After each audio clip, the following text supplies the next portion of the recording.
नमस्कार दोस्तों, इस सत्र में आज हम बात करेंगे वर्ग समीकरण की। सर्वप्रथम हम देखें कि वर्ग समीकरण है क्या। वह समीकरण जिसकी अधिकतम घात 2 हो एवं बहुपद शून्य के तुल्य हो वह वर्ग समीकरण कहलाती है, जिसका सामान्य रूप ax square plus bx plus c बराबर 0 है, जहाँ a, b और c अचर राशि है व a बराबर नहीं है 0 के और x एक चर राशि है। दूसरे शब्दों में a गुणांक है x के वर्ग का, b गुणांक है x का तथा c एक अचर पद है। तो आइए हम सर्वप्रथम ये देखते हैं कि इस वर्ग समीकरण को कितने प्रकार से हल किया जा सकता है। हम इसकी विधियों के विषय में पहले बात करेंगे। तो देखिए, इसको 3 प्रकार की विधि के द्वारा हल किया जा सकता है। नंबर पहला अपन देखते हैं गुणनखंड विधि, दूसरा सूत्र विधि, तीसरा पूर्ण वर्ग विधि। प्रथम हम बात करेंगे गुणनखंड विधि की। तो हम इसमें एक प्रश्न लेते हैं। सर्वप्रथम हम एक प्रश्न लेते हैं जिसको हम हल करके देखते हैं। क्योंकि इसकी अधिकतम घात 2 होती है, इसलिए हमें इसमें x के 2 मान प्राप्त होते हैं। या तो वे दोनों मान वास्तविक हो सकते हैं और भिन्न हो सकते हैं, या वे दोनों मान वास्तविक और समान हो सकते हैं, या वे दोनों मान काल्पनिक भी हो सकते हैं। सो हम सबसे पहले प्रश्न ले रहे हैं 2x का वर्ग ऋण x ऋण 3 बराबर 0। ये हमारे पास एक वर्ग समीकरण है। ये जो बहुपद है 2x square minus x minus 3 जो कि 0 के तुल्य है। यहाँ आप देखेंगे इस उदाहरण में आप देखें कि जो x स्क्वायर x के वर्ग का जो गुणांक है 2, इसको हम गुणा करेंगे 3 से और हम देखते हैं कि 2 गुणित 3 बराबर 6 आया हमारे पास। अब हम इस 6 का गुणनखंड करेंगे गुणनखंड विधि द्वारा।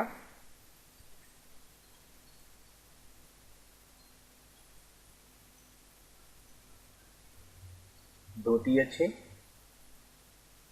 3 एकम 3। अब हम यहाँ पे मध्य पद देखें जो कि ऋण 1 है, जो कि 3 और 2 के प्रक्रियाओं के द्वारा हम ज्ञात कर सकते हैं। यह हमें जो गुणनखंड प्राप्त हुआ है 2 व 3, इसमें इस वर्ग समीकरण का आप देखें जो मध्य पद है उसका गुणांक x का जो गुणांक है ऋण 1 है, जो कि ऋण 3 धन 2 द्वारा प्राप्त किया जा सकता है। तो हम इस मध्य पद को 2 भागों में विभक्त करेंगे, जो कि ऋण 3 व 2x इस प्रकार से होगा। चलिए देखते हैं हम इसको किस प्रकार से विभक्त कर सकते हैं। 2x square minus 3x plus 2x minus 3 is equal to 0। तो यहाँ जो मध्य पद को हमने विभक्त किया है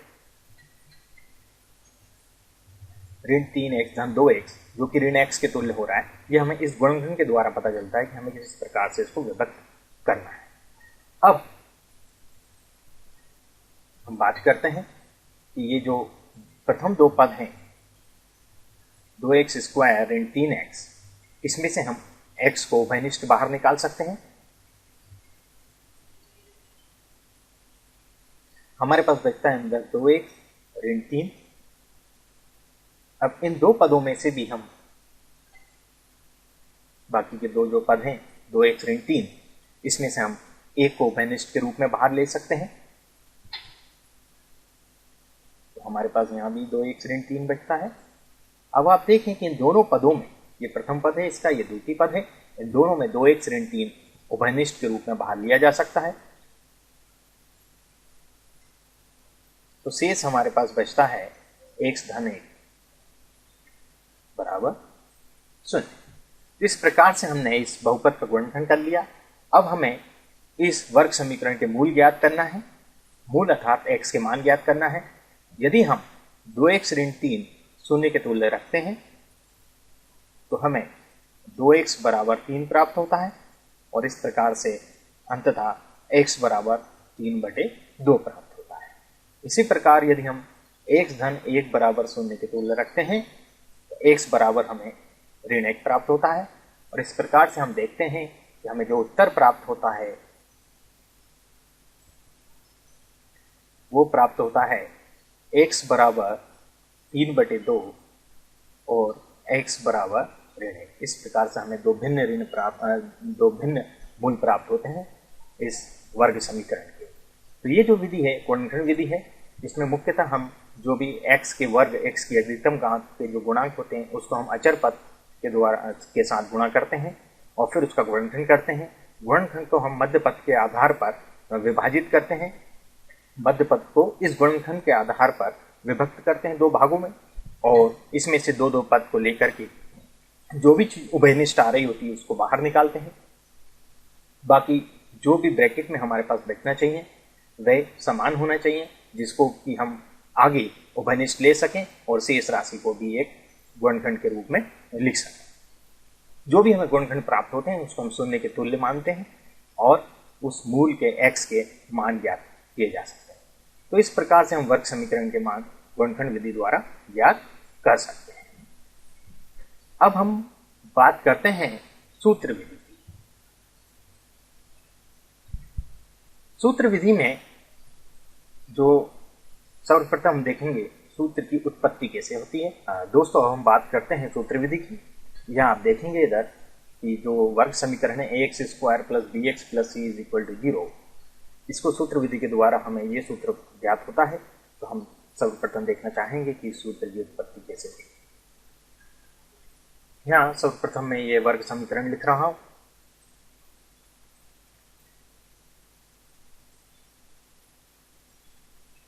वर्ग समीकरण हमारे पास है ax square plus B X plus C बराबर 0। यहाँ आप देखेंगे कि जो x की अधिकतम घात है x स्क्वायर, इसका गुणांक है a। सर्वप्रथम हमें इस गुणांक को यहाँ से विस्थापित करना है और इसको विस्थापित हम इस पूरे बहुपद को या पूरी समीकरण को इस गुणांक के द्वारा भाग दे करके यहाँ से x स्क्वायर के गुणांक को विस्थापित किया जा सकता है। तो यहाँ हम बात कर रहे हैं a के द्वारा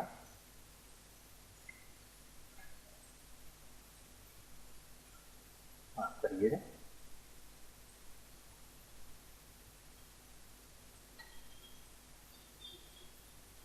समीकरण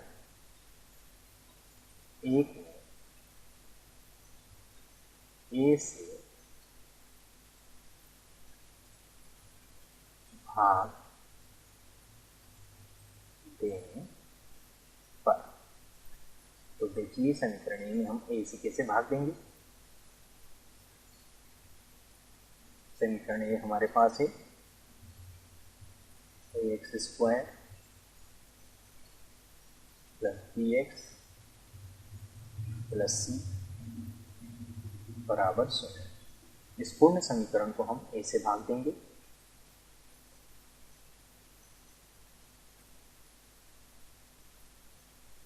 a से भाग देंगे, यहाँ भी a से भाग देंगे। हर पद को हम a से भाग देंगे दाएं बाएं दोनों पक्षों में। और अब आप देखें a से कट गया और हमें जो प्राप्त हुआ वो एक्स स्क्वायर प्लस बी अपन ए एक्स प्लस सी अपन ए बराबर 0। अब हम आगे बात करते हैं। अब यहां पर जो अचर पद है c बटे a, इसको हम बराबर के दूसरी ओर अर्थात दाईं ओर प्रतिस्थापित करेंगे। तो हमारे पास बाएं पक्ष में एक्स स्क्वायर धन b बटे ए एक्स बराबर माइनस सी बटे ए। यह हमने दाएं तरफ इसको स्थापित कर दिया। अब हम कुछ चीज़ों को मानेंगे कि जो एक्स स्क्वायर है, यहाँ जो प्रथम पद है इधर बाएं तरफ, इसको हमने ए स्क्वायर के तुल्य मान लिया। तो x बराबर a हो गया हमारे पास। इसी प्रकार b अपन ए एक्स को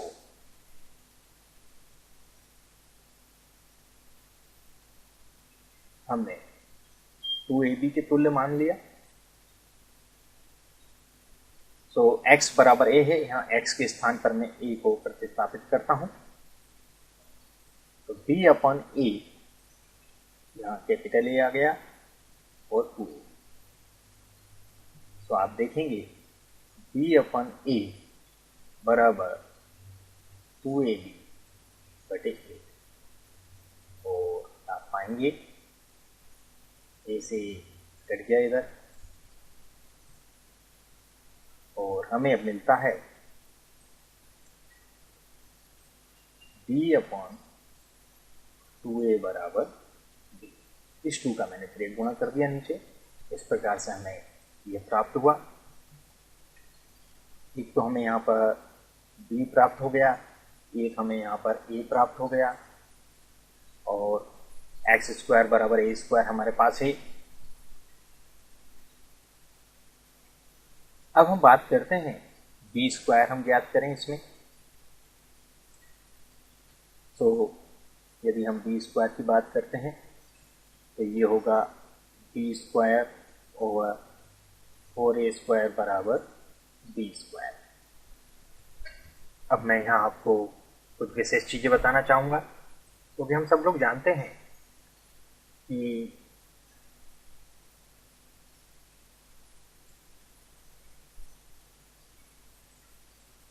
a² प्लस 2ab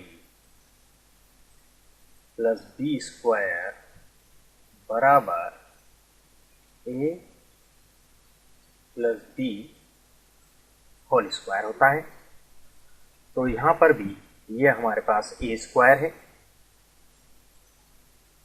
ये हमारे पास 2ab है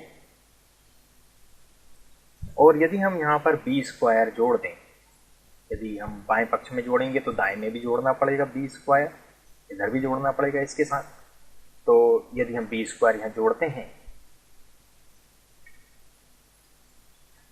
तो प्लस b² का मान हम यहाँ से उठाएंगे जो कि b² बटे 4a² है।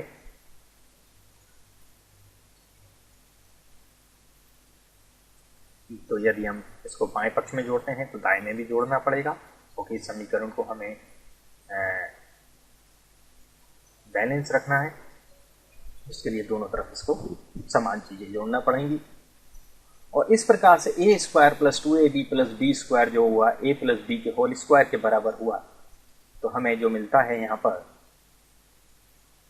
a हमारे पास x है और b हमारे पास b/2a है।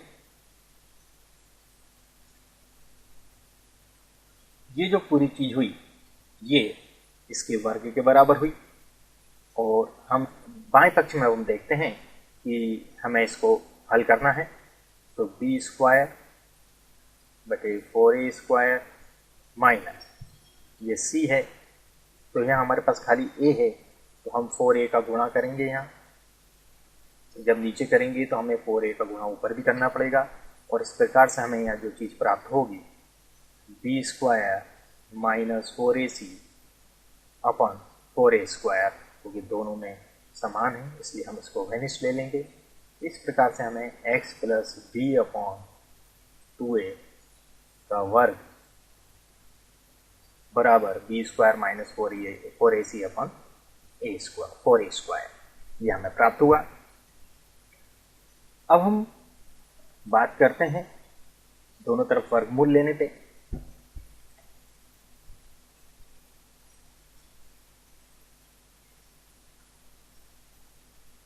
दोनों पक्षों का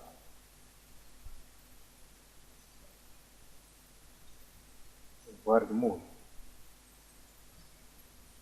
लेने पर हम दोनों पक्षों का वर्गमूल लेते हैं। देखिएगा x धन b/2a बराबर धन ऋण, इसमें अंश का जो वर्गमूल है वो इस प्रकार से आ जाएगा वर्गमूल b² माइनस 4ac और नीचे वाले हर का जो वर्गमूल है वो 2a के रूप में प्राप्त हो जाएगा। अब तुल्य होगा ये x को यहीं रहने देंगे और b/2a को हम दाएं पक्ष में प्रतिस्थापित करेंगे जो कि ऋण b/2a हो जाएगा और पूर्व से plus minus root B square minus 4ac बटे 2a है। 2a दोनों में है, जिसको कि हम उभय। चलिए अब हम देखते हैं, ये तुल्य हुआ x बराबर ऋण b धन ऋण वर्गमूल बी स्क्वायर माइनस 4ac बटे 2a। इस प्रकार से हम देखते हैं कि हमें ये जो सूत्र की उत्पत्ति जो x बराबर minus B plus minus root B square minus 4ac अपन 2a, इस वर्ग समीकरण के सूत्र की उत्पत्ति को हम यहाँ देख सकते हैं। तो ये तो रहा इस सूत्र की उत्पत्ति के विषय में। अब हम उसी प्रश्न को इस सूत्र विधि के द्वारा हल करेंगे, जो कि हमने गुणनखंड विधि के द्वारा हल किया था। 2x square minus x minus 3 बराबर 0। अब हम इस वर्ग समीकरण को सूत्र विधि द्वारा हल करके देखते हैं कि हमें क्या किस प्रकार से उत्तर प्राप्त होता है और हमें कैसे हल करना है सूत्र विधि द्वारा। सबसे पहले हम तुलना करेंगे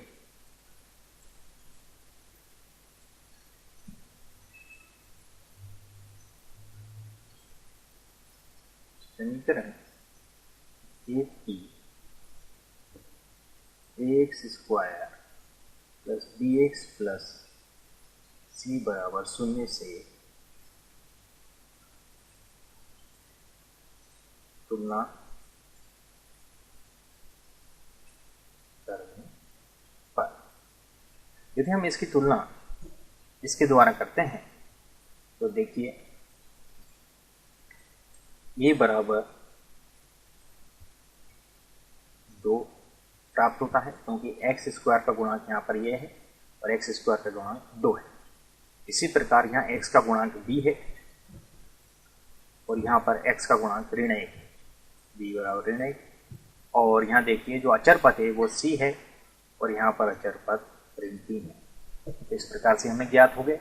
अब उक्त मानों को हम सूत्र में प्रतिस्थापित करने पर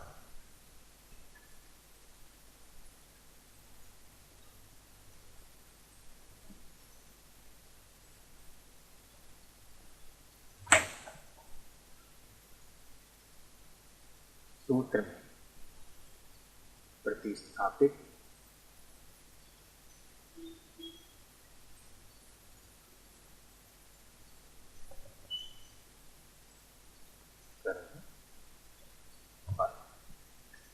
तो देखिए हमारा जो सूत्र है वो x बराबर ऋण b धन ऋण वर्गमूल b स्क्वायर माइनस 4ac बटे 2 है।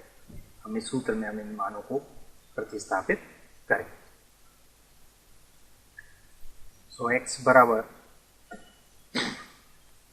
ऋण 1, क्योंकि b का मान ऋण 1 है, धन ऋण वर्गमूल b का वर्ग ऋण 1 का वर्ग ऋण 4 ac, ये हमारे पास 2 है और c हमारे पास ऋण 3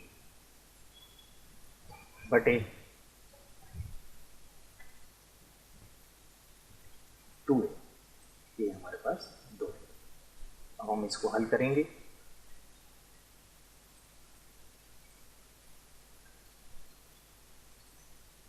देखिएगा ऋण ऋण धन हो गया, ऋण 1 का वर्ग 1 हो गया, ऋण गुणित ऋण धन हो गया, 4 दूनी 8, 8 दिया 24, 24 हो गया बटे 4। तुल्य हुआ x बराबर 1 धन ऋण वर्गमूल 25, 1 धन 24, 25 बटे 4।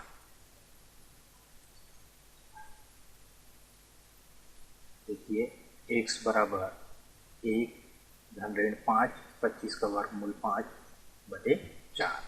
अब हम यहाँ पर एक बार धन चिन्ह का उपयोग करेंगे और एक बार ऋण चिन्ह का उपयोग करेंगे और देखेंगे कि हमें क्या उत्तर प्राप्त होता है। x बराबर 1 धन 5 बटे 4 और या अथवा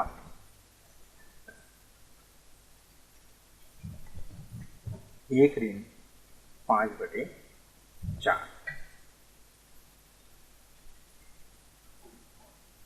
यहाँ देखिए x बराबर 6/4 अथवा ऋण 4/4, ओके, धन 1 ऋण 5 बराबर ऋण 4, और इस प्रकार से अब हम इसको 2 दूनी 4 और 2 तिया 6, 4 से 4 कट के हमारे पास ऋण 1 आया। हमें जो उत्तर प्राप्त हुआ x का मान 3/2 अथवा x बराबर ऋण 1।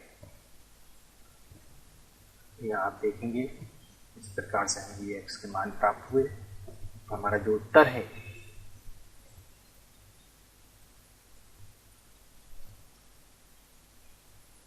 x बराबर 3/2 और x बराबर ऋण 1। इस प्रकार से हम सूत्र विधि के द्वारा इस तरह के प्रश्नों को हल कर सकते हैं। दोस्तों, अब हम बात कर रहे हैं तीसरी विधि के विषय में, जो कि पूर्ण वर्ग विधि है। इस विधि में सर्वप्रथम हमें जो x की अधिकतम घात है उसका जो गुणांक है उसको वहां से विस्थापित करना होगा, जैसा कि हमने सूत्र विधि की उत्पत्ति के समय देखा था। तो हम देखते हैं कि समीकरण को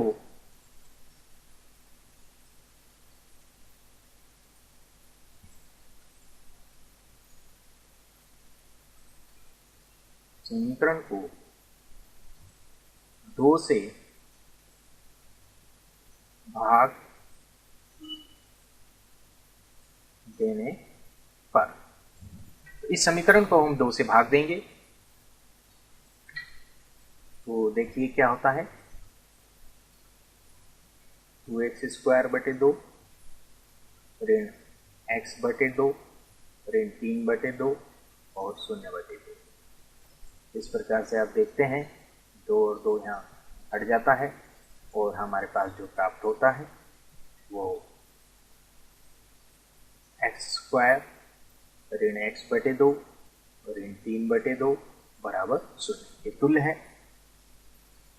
अब इस जो अचर पद है इसको हम दाएं पक्ष की ओर प्रतिस्थापित करेंगे।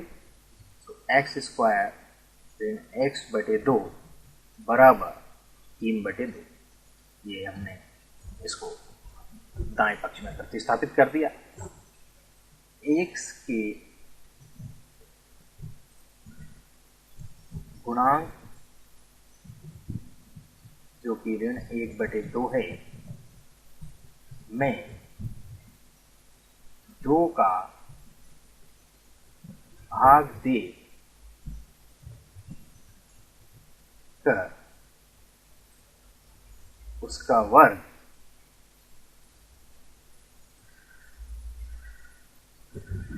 कर दोनों पक्षों में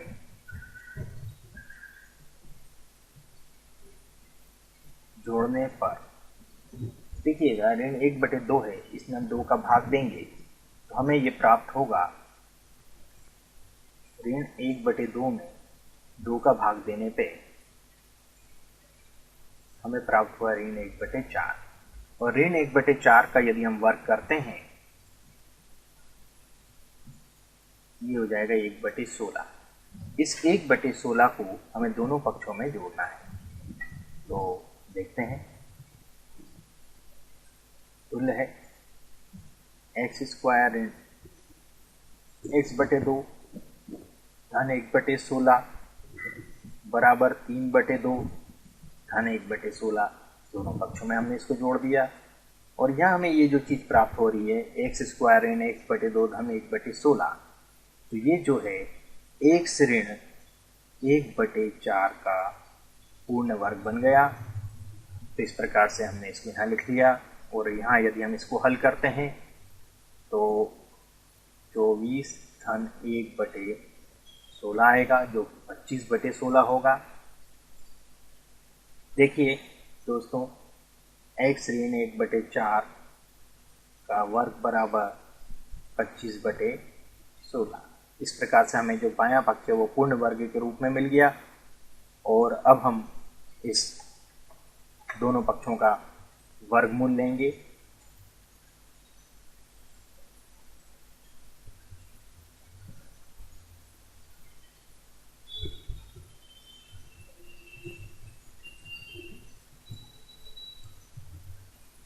दोनों पक्षों का वर्गमूल लेने पर तो देखिए मित्रों, x ऋण 1/4 बराबर धन ऋण 5/4। तो 25 का वर्गमूल 5 हुआ और 16 का वर्गमूल 4 हुआ। आइए अब हम देखते हैं, x को नहीं रहने देंगे, बाकी पदों को उधर ले जाएंगे। तो ये 1/4 दाएं साइड जाकर के धनात्मक हो गया, धन ऋण 5/4। और इसको देखें, x बराबर 1 धन ऋण 5/4। एक बार अब हम धन चिन्ह का उपयोग करेंगे, दूसरी बार ऋण चिन्ह का उपयोग करेंगे और हम देखते हैं क्या आंसर प्राप्त होते हैं। x बराबर 1 धन 5/4 अथवा x बराबर 1 ऋण 5/4। देखिए मित्रों, हमें x बराबर 6/4 प्राप्त हुआ और x बराबर हमें ऋण 4/4 प्राप्त हुआ। 2 दूनी 4, 2 तिया 6, ये कट के ये ऋण 1 हो गया। और हमें फाइनली जो उत्तर प्राप्त हुआ है वो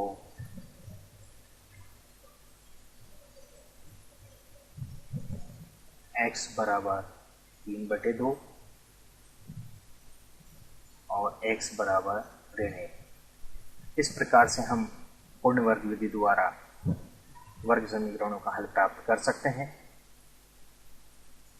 आइए इसको मैं पुनः आपको दोहरा देता हूँ।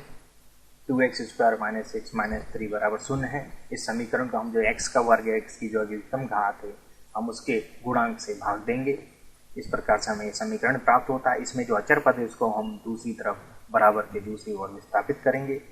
जब ये विस्थापित हो जाएगा तो फिर हम x का गुणांक, जो x का गुणांक ऋण 1/2 है, में 2 का भाग देंगे। सदैव 2 का भाग देना है, देकर उसका वर्ग कर दोनों पक्षों में जोड़ने पर। तो 2 का भाग दिया हमने, तो ये ऋण 1/4 हो गया। इसका वर्ग किया 1/16 हो गया, जो कि हमने दोनों पक्षों में जोड़ दिया। और जोड़ने पर हमें जो बायां पक्ष है वो एक पूर्ण वर्ग के रूप में प्राप्त होता है, जो कि x ऋण 1/4 मतलब जो 1/4 इसका जो वर्गमूल होगा वह 1/4 है। a² - 2ab + b² के फॉर्म में आ गया। इसकी तुलना करने पर हमें x ऋण 1/4 के वर्ग के रूप में प्राप्त होता है। और सीधे हाथ की तरफ जो हम सरल करते हैं तो ये भी एक हमें पूर्ण वर्ग के रूप में प्राप्त होता है। या नहीं भी होता है तो हम उसको वर्गमूल के चिन्ह के साथ लिख सकते हैं। और दोनों पक्षों के वर्गमूल लेने पर हमें इस प्रकार से समीकरण प्राप्त होता है। इसको हम हल करते हैं, एक बार धनात्मक चिन्ह लेते हैं, एक बार ऋणात्मक चिन्ह लेते हैं और अंततः हमें x के दोनों मूल प्राप्त होते हैं।